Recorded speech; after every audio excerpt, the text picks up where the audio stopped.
नमस्कार, स्वागत छ यहाँलाई नेप्से ट्रेडरमा। आज बजार हेर्छौँ भने आज चाहिँ एकदमै सानो करेक्सन देखिएको छ 3.94 पोइन्टको चाहिँ, जुन चाहिँ 0.18%ले हुन आउँछ। आज दिनभरिको यदि मार्केट हेर्छौँ भने इनिसियल आवर्समा चाहिँ बजार अलिकति बढेको थियो है। त्यस पछाडि दिनभरि आज एकोहोरो घट्यो मात्र र पछि फेरि मार्केट बन्द हुने बेलामा चाहिँ अलिकति करेक्सन आएर चाहिँ बजार अलिकति सम्हालिएको चाहिँ देखिएको छ है। आजको दिन हेर्छौँ भने 91वटा कम्पनीहरूको चाहिँ आज मूल्य बढेर गएको छ भने 141वटा कम्पनीहरूको चाहिँ आज मूल्य घटेको छ र 15वटा कम्पनीहरूको मूल्यमा कुनै पनि चेन्जेस छैन। टप गेनरको कुरा गर्छौँ भने एसपिसीले आज सर्किट लगाएको छ, त्यस्तै एमएसएचएल पनि त्यसपछिको अर्को टप गेनरको सूचीमा चाहिँ आएको छ। त्यसपछि अर्को धेरै बढेको भनेको आइएलबिएस, त्यस्तै एनएचडिएल र एमकेएलबी है। यी कम्पनीहरू चाहिँ आज टप गेनरको सूचीमा चाहिँ आएका छन्। त्यस्तै टप लुजरको कुरा गर्छौँ भने सिएमएफ2, त्यस्तै डिएलबिएस, एमएसएलबी, टिपिसी लगायत अरू कम्पनीहरू पनि आज टप लुजरको चाहिँ आज सूचीमा परेका छन्। त्यस्तै टप टर्नओभरको कुरा गर्छौँ भने एचआरएल, एनजिपिएल, एकेपिएल, अपी होइन, एनआरएनहरूमा चाहिँ टर्नओभर धेरै देखिएको छ। त्यस्तै भोल्युमको आधारमा हेर्छौँ भने एनजिपिएल, एनआइएमबिपिओ, एचआरएल, एकेपिएल र अपीमा भोल्युमको हिसाबले धेरै आज भोल्युम आएको छ। ट्रान्जेक्सन वाइज कुरा गर्छौँ भने स्टिल एचआरएलमा चाहिँ धेरै ट्रान्जेक्सन भइरहेको छ है।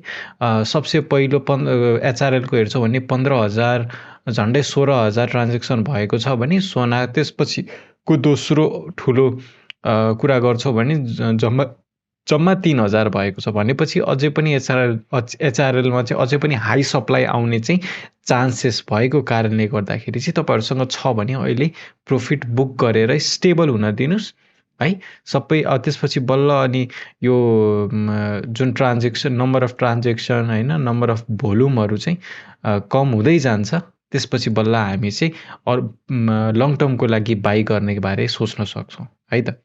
त्यस्तै टोटल टर्नओभरको कुरा गर्छौँ भने 3.7 अर्बको चाहिँ आज टोटल टर्नओभर आएको छ है। दिन प्रतिदिन चाहिँ घटिरहेको छ। यस्तो बेला चाहिँ करेक्सन नै हो भन्न चाहिँ हामी सक्छौँ। आज पनि सानो करेक्सन भएको छ। आजको क्यान्डलस्टिक कस्तो फर्म भयो हामी एकछिनमा हेर्नेछौँ। त्योभन्दा अगाडि हामी आजको सब इन्डेक्सतिर लागौँ। सो आज ब्याङ्किङ इन्डेक्स 0.19%ले चाहिँ बढेको छ। डेभलपमेन्ट ब्याङ्कको इन्डेक्स हेर्छौँ भने 0.14%ले बढेको छ। फाइनेन्स 0.14%ले नै बढेको छ है। आज चाहिँ करेक्सन आउँदाखेरि पनि आज मार्केटलाई सम्हालेको चाहिँ यी 3वटा चाहिँ सेक्टरहरू रहेका छन् है। कि सबसे धेरै त ब्याङ्किङले नै सम्हालेको, एक त धेरै अङ्कले पनि बढेको, अर्को कुरा भनेको हाई क्याप पनि भएको कारणले गर्दाखेरि चाहिँ आजको करेक्सन अथवा आजको गिरावटलाई चाहिँ सम्हाल्ने काम चाहिँ ब्याङ्किङ इन्डेक्सले गरेको छ है। त्यस्तै होटेल एन्ड टुरिज्म हेर्छौँ भने 1.03%को गिरावट छ है। सबसे धेरै सायद होटेल एन्ड टुरिज्मकै रहेछ। त्यस्तै हाइड्रो पावर 0.01%ले घटेको छ। यसले पनि सम्हालेको चाहिँ हो, अलिकति घट्या मात्रै हो, धेरै घट्या भए झन् घट्थ्यो होला बजार होइन। सो हाइड्रोले पनि सम्हालेकै भन्छु म। इन्भेस्टमेन्ट 0.62%ले घटेको छ। लाइफ इन्सुरेन्स 0.43%ले घटेको छ। म्यानुफ्याक्चरिङ एन्ड प्रोसेसिङ 0.09%ले घटेको छ। यसमा पनि खासै धेरै करेक्सन आएन, सानो करेक्सन आएको छ। माइक्रो फाइनेन्समा पनि ठिकै आएको छ 0.48 है। म्युचुअल फन्ड भने अलिकति पोजिटिभ देखिएको छ आज 0.08, एकदमै झिनो अङ्कको वृद्धि हो। नन लाइफ इन्सुरेन्स 0.43%को गिरावट छ। अदर इन्डेक्समा 0.55%को गिरावट छ। ट्रेडिङ इन्डेक्स 0.52%ले चाहिँ बढेको छ है त। अब लागौँ टेक्निकल चार्टतर्फ है। टेक्निकल चार्ट हेर्छौँ भने है, टेक्निकल चार्ट हेर्छौँ भने आज चाहिँ क्यान्डल आज डजी क्यान्डल फर्म भएको छ। सो यो डजी क्यान्डल चाहिँ अब मार्केट रिभर्सल हुन सक्ने सम्भावना चाहिँ राख्छ है। अस्ति पनि एउटा डजी क्यान्डल आएको थियो है। मैले चाहिँ यो डजी क्यान्डलमा पनि भिडियो बनाएको थिएँ। त्यस्तै आज यदि भोल्युम हेर्छौँ भने दिन प्रतिदिन चाहिँ घटिरहेको स्थितिमा छ है। र यसरी बढ्दै गर्दाखेरि एउटा इन्डिसिजन क्यान्डल फर्म हुनु, भोल्युम घट्दै जानु, यसले चाहिँ एउटा रिभर्सलको स्ट्रङ सङ्केत चाहिँ गर्छ है। र हामी स्टिल पनि यो ट्रेन्ड लाइन फलो हुन सक्ने, किनभने स्टिल हायर हाई त हो नि यो होइन, यहाँबाट पनि रिभर्स हुन्छ भने एउटा नयाँ ट्रेन्ड लाइनको अलिकति चाहिँ डाइरेक्सन चेन्ज हुनसक्छ। अस्तिसम्म यस्तो थियो भने अलिकति लेस एग्रेसिभ भएर बढ्न सक्छ होइन, यो यसको एङ्गल चेन्ज हुन सक्ला होइन।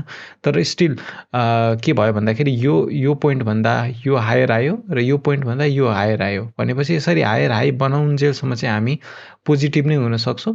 अब कतिसम्मको पोजिटिभ हुने त्यसको लागि चाहिँ हामी भोलि इन्डिकेटरहरू लगाएर चाहिँ बेसिकली चेक गर्छौँ।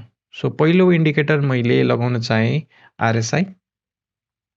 आरएसआई लगाउँदाखेरि अहिले चाहिँ 50देखि 55को है यो 56बाट यो 50को एरियासम्म झर्दाखेरि चाहिँ एकदमै स्टेबल भएको, एकदमै बिस्तारै झरिरहेको देखिन्छ, जुन चाहिँ बजारमा प्यानिक सेलिङ छैन भन्ने कुरा बुझिन्छ र भोल्युमले पनि साथ दिइरहेको छ क्या हामीलाई यो स्टेबल पार्नलाई। भोल्युम धेरै धेरै आएको भए चाहिँ आरएसआई पनि यो सानो क्यान्डलमा पनि चाहिँ अलिकति एग्रेसिभ भएर तल झर्न सक्थ्यो भने अहिले चाहिँ के भयो भन्दाखेरि भोल्युम पनि थोरै आइरहेको छ र क्यान्डलमा पनि एकदमै सानो चेन्जेस भएको कारणले गर्दाखेरि आरएसआई चाहिँ स्टेबली तल तल सानो करेक्सन हुँदै है, प्यानिक सेलिङ होइन, यो सानो करेक्सन हो भने जसरी चाहिँ झरिरहेको छ है। र यसको फाइदा पनि छ, नफाइदा नहुने होइन। करेक्सनको फाइदा के हुन्छ भन्दाखेरि एउटा यो सेचुरेसन घटाएर जसले किनिसकेको थियो उनीहरूलाई प्रफिट बुक गर्न दिने, त्यसपछि अर्को बायरहरूले किन्छ है, अर्को बायरहरूले किनिसकेपछि के हुन्छ भन्दाखेरि होल्ड बढ्छ क्या मार्केटमा है। अब भर्खरै किनेकोहरूले त सेल गर्थेन, उनीहरूले त होल्ड गर्ने भए हो, त्यो होल्ड गर्दाखेरि चाहिँ के हुने भयो भन्दाखेरि सेचुरेसन घट्ने भयो र फेरि अर्को हायर हाई नबनाउन्जेलसम्म चाहिँ सेचुरेसन पोइन्टमै पुग्दैन है। भनेपछि यो चाहिँ एउटा बुल मार्केटको एउटा क्यारेक्टर चाहिँ यदि हामीले एनालाइज गर्ने हो भने यस्तो खालको क्यारेक्टर चाहिँ देख्नुपर्ने हो है, र देखिरहेको छ अहिलेसम्म है। यो करेक्सनको बटम लाग्दाखेरि भनौँ अथवा है, यो टोटल सबै इन्डिकेटरले के देखाइरहेको छ भन्दाखेरि करेक्सनिस्ट फेजमै छौँ हामी स्टिल होइन, तर यो चाहिँ स्टेबल हुँदै गइरहेको छ भन्ने कुरा चाहिँ हामी बुझ्न सक्छौँ। अर्को इन्डिकेटर एमएससिडी लगाएर हेर्छौँ भने चाहिँ एमएससिडीमा पनि है हेर्छौँ भने यो चाहिँ अलिकति नेगेटिभ देखिएको छ। सेल सिग्नल भ्यालिड छ अहिलेसम्म र हिस्टोग्राम पनि बढ्दो क्रममा छ र यो इन्डिकेटरहरू चाहिँ बेसिकली अलिकति ल्यागिङ पनि हुने गर्छ होइन। सो अब यसो हेर्दाखेरि अब तपाईँहरू के चाहिँ गर्न सक्नुहुन्छ है, करेक्सनमा हामी छौँ, डेफिनेटली छौँ होइन। आरएसआईले पनि अब पोजिटिभ भोलिदेखि हुने भनेको छैन, क्यान्डल मात्र अलिकति इन्डिसिजन क्यान्डल फर्म भएको। इन्डिसिजन भनेको भोलिदेखि बढ्छ भन्ने होइन है, इन्डिसिजन भनेको के गरौँ भनेर मार्केटले चाहिँ एउटा डाइरेक्सन चाहिँ डिसाइड गर्न नसकेको है। र यसलाई चाहिँ हामी बेसिकली अब इन्डिसिजन क्यान्डल चाहिँ हाम्रो बटममा फर्म भयो भने चाहिँ हामीले रिभर्स हुन सक्ने सम्भावना चाहिँ भन्छौँ है, त्यहाँनिर एउटा पोसिबिलिटी चाहिँ हामीले भनेको। तर हामीले अरू इन्डिकेटरहरू हेर्छौँ भने नेगेटिभ नै छ स्टिल। केही दिनसम्म चाहिँ करेक्सन हुनसक्छ, कहाँसम्म हुन्छ भन्न चाहिँ त्यसको लागि हामीले सपोर्ट रेजिस्टेन्स हेर्छौँ। तर हामीले डेफिनेटली बजार चाहिँ तल करेक्सनमा झरे पनि अलिकति स्टेबल भएको चाहिँ हो भन्न चाहिँ हामी सक्छौँ। किन सक्छौँ भन्दाखेरि आरएसआई एकदम एङ्गल हेर्छौँ भने एकदमै स्ट्रेट हुँदै तल तल झरिरहेको छ भनेको मतलब यो चाहिँ स्टेबल हुँदै झरिरहेको छ। एमएससिडी अनुसार चाहिँ अब अहिले चाहिँ स्टिप डाउनग्रेड नै छ, किनभने यिनीहरू चाहिँ केही टाइम ल्यागिङ हुने गर्छ कि यिनीहरू बेसिकली। अर्को इन्डिकेटर बोलिङ्गर ब्यान्ड लगाएर हेर्छौँ भने चाहिँ बोलिङ्गर ब्यान्ड अनुसार चाहिँ नेगेटिभ देखिसकेको छ। हामीले चाहिँ के आश गरेका थियौँ भन्दाखेरि चाहिँ यसको मिडल ब्यान्डमा चाहिँ सपोर्ट लिएर बजार बढ्न सक्छ भनेका थियौँ है, तर आज चाहिँ यसको मिडल ब्यान्डलाई पनि ब्रेक डाउन दिएको छ। एमएससिडीले पनि अब ओभरअल अब बल्ल हामीले ओभरअल इन्डिकेटर हेर्दाखेरि चाहिँ अब चाहिँ सिरियसली अब नेगेटिभ देखिन थालेको छ है। भोल्युम, आरएसआई र इन्डिसिजन क्यान्डल यो तिनवटा हेर्दाखेरि चाहिँ अझै हामी होपमा गर्न सक्छौँ भोलिदेखि नै अब करेक्सन रोकिन्छ भन्न चाहिँ सक्दैनौँ, तर अब केही टाइम मात्र हो यो करेक्सन, अब सक्यो भन्न सक्यौँ। तर एमएससिडी र बोलिङ्गर ब्यान्ड र लगायत अन्य इन्डिकेटरहरूको एभरेज हेर्दाखेरि चाहिँ अहिले के देखिएको छ भन्दाखेरि अझै केही टाइम चाहिँ करेक्सन हुन सक्ने सम्भावना छ है। अब कहाँसम्म झर्छ अब यो एउटा सपोर्ट थियो, यसलाई चाहिँ मार्केटले रेस्पेक्ट गरेन है, यसलाई चाहिँ ब्रेकडाउन दिइसकेको छ। सो अर्को सपोर्ट भनेको चाहिँ हाम्रो कहाँनिर हुनसक्छ भन्दाखेरि चाहिँ यहाँनिर चाहिँ हुनसक्छ है। यो भनेको 2000 भनौँ अथवा 2000 ल हामी 2024 सालमा भएको कारणले गर्दाखेरि मैले 2024 तिर एउटा सपोर्ट हुनसक्छ भनेर मैले चाहिँ ल भनिदिएँ है। किनभने रफ एस्टिमेसन चाहिँदैन हो हामीलाई है, 2000 को एरियातिर चाहिँ एउटा अब सपोर्ट छ है।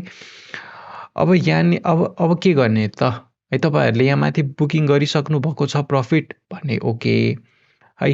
अब यहाँनिर हुँदाखेरि तपाईँलाई खासै फाइदा पनि छैन, खासै लस पनि छैन भने चाहिँ जे गर्दा पनि हुन्छ तपाईँको क्यापिटल हेरेर है। तपाईँसँग धेरै क्यापिटलको इन्भेस्ट गरिसक्नु भएको छ, अब एभरेजिङ गर्ने पैसा छैन भने चाहिँ तपाईँहरूले यहाँनिर सेल गर्नु होला होइन। किनभने अझै तल झर्छ भने हेर्नु त कति पर्सेन्ट तपाईँले लस हुनबाट बस्नुभयो भन्दाखेरि झन्डै जहिले पनि जहिले पनि एभरेजिङ सोल्युसन होइन क्या, झन्डै 3% को एभरेजिङ गर्ने पैसा चाहिँ तपाईँको यहाँनिर बच्छ है।